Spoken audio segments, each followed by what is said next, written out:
জনসমক্ষে ধূমপান করিবেন না।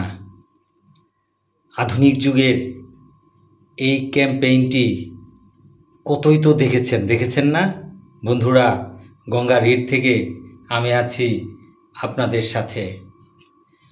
ধূমপান নিঃসন্দেহে একটি গর্হিত কাজ, কেননা ধূমপান করলে আমাদের ক্যান্সার অথবা মৃত্যু ঝুঁকি বেড়ে যায়, তাই তো?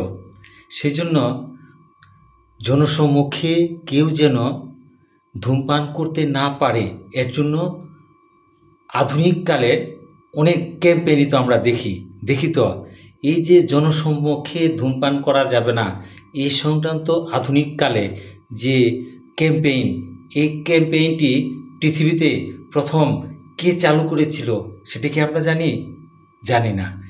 এই অভিধায়টি বা এই স্লোগানটি প্রথম চালু করেছিলেন, সবাই শুনলে অবাক হয়ে যাবেন যে এই স্লোগানটি চালু করেছিলেন অ্যাডলফ হিটলার।